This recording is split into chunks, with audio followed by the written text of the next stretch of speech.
안녕하세요. 치주 전문의 필립 강입니다. 오늘은 임플란트에 대해서 조금 설명을 드리고자 합니다. 요즘 부쩍 이런 질문을 많이 받는데 환자분들께서 이제 병원에 찾아오셔서 이 병원에서는 어떤 종류의 임플란트를 씁니까? 라고 이런 질문을 하시는 분들이 부쩍 많이 늘고 있다는 것을 제가 느낄 수가 있겠는데요. 그래서 오늘은 많은 분들이 궁금해 하시는 것 중에 하나인 임플란트 종류에 대해서 설명을 드리고자 합니다. 간단히 임플란트가 무엇인가에 대해서 좀 설명을 드리겠는데요. 임플란트라고 하는 것은 타이타늄으로 금속 소재의 재질로 만든 나사 모양의 보형물입니다. 그래서 1960년대에 독일의 정형외과 의사 브레나마르크라는 교수님께서 임플란트를 이제 처음 이렇게 좀 발견을 한 상황이었었고, 그 이후에 지금 벌써 한 40년, 50년 정도가 지났지 않습니까?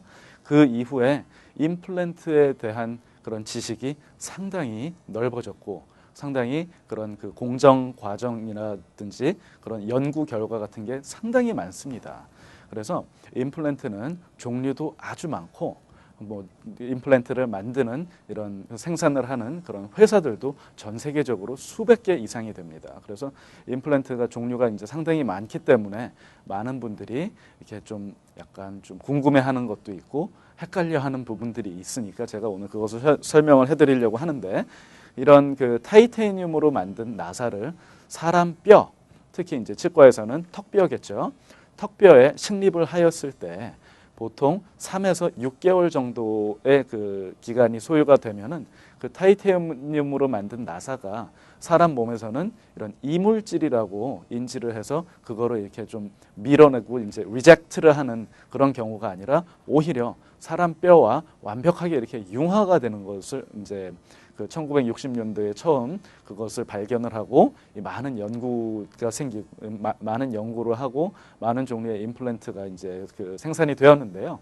그래서 임플란트가 뼈하고 완전히 이렇게 융화가 된 것을 이제 확인하였을 때 그 이후에 임플란트 위에 기둥을 우선은 이렇게 만들어 놓고 그 기둥 위에 자연치아 모양의 보철물을 만드는 그런 어떻게 보면 크게 두 가지 스텝으로 나뉠 수가 있겠는데, 임플란트를 턱뼈에 넣는 수술과 그리고 수술이 이제 완벽하게 되었을 때 보철물을 만드는 보철물 과정, 크게 이제 두 가지로 나눌 수가 있겠습니다.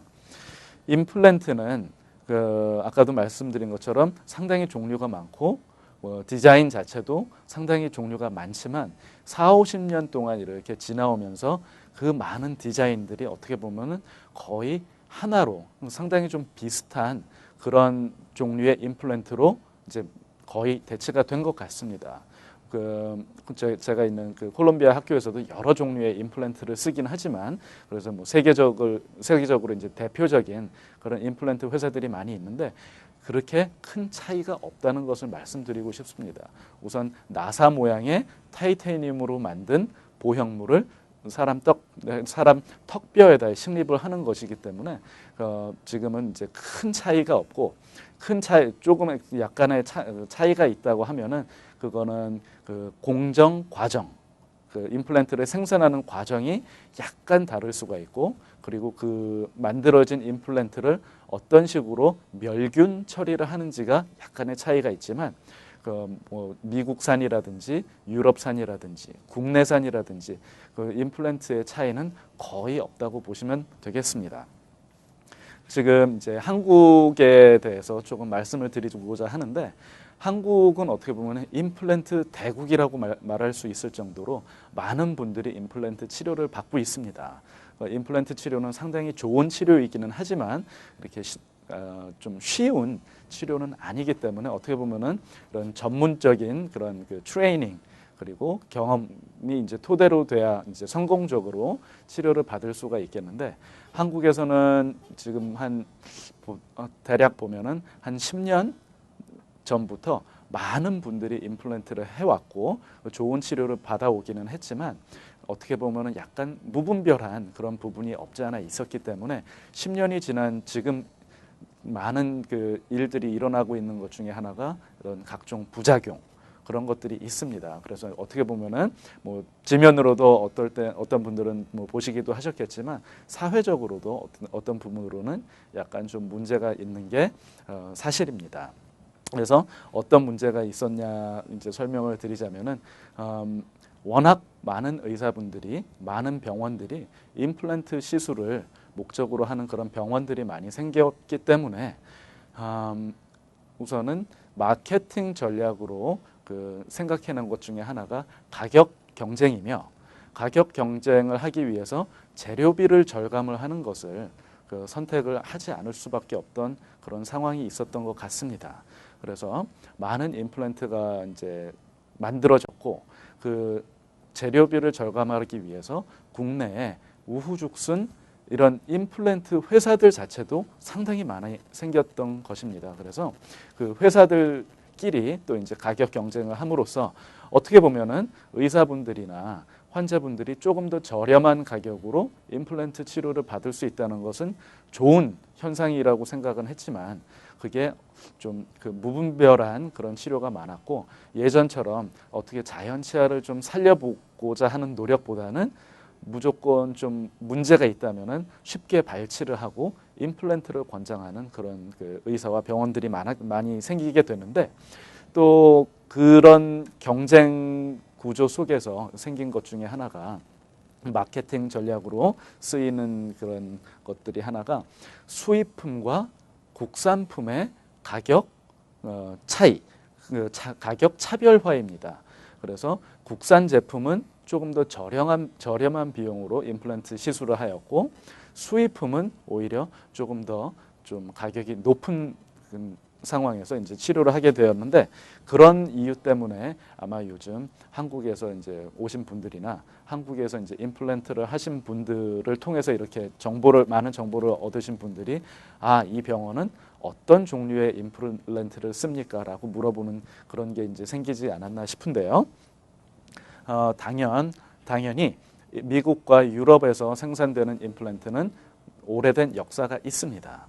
그리고 오래된 연구 결과가 있고 성공적인 임상 실험 그런 결과가 있기 때문에 상당히 믿을 수 있는 부분이 있겠지만 아까도 말씀드린 것처럼 임플란트 자체, 임플란트를 만드는 원리나 임플란트 표면 처리 그리고 임플란트를 이제 멸균을 시켜서 그 패키지를 만들어서 그거를 이제 그 공정 그런 생산 방법은 그렇게 틀리지가 않기 때문에 새로 나온 임플란트도 그 원리만 비슷하다면은 그리고 공정 자체가 그 비슷하다고 하면은 그것도 어떻게 보면은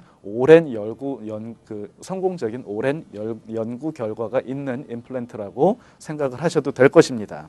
다행히도 지금 한인 커뮤니티에서는 한국처럼 그런 비즈니스를 목적으로 하는 그런 대형 병원이나 그런 프랜차이즈 병원들이 그렇게 많이 존재하고 있지 않기 때문에 여러분들은 좀 안심을 하셔도 된다는 것을 말씀드리고 싶고 한인 커뮤니티에 계신 그런 그 치과 의사분들 상당히 윤리적이며 그리고 비용이 주류 사회 그러니까 비한인 병원의 그 임플란트 비용보다는 상당히 저렴하다는 것을 다시 한번 강조해서 말씀드리고 싶습니다.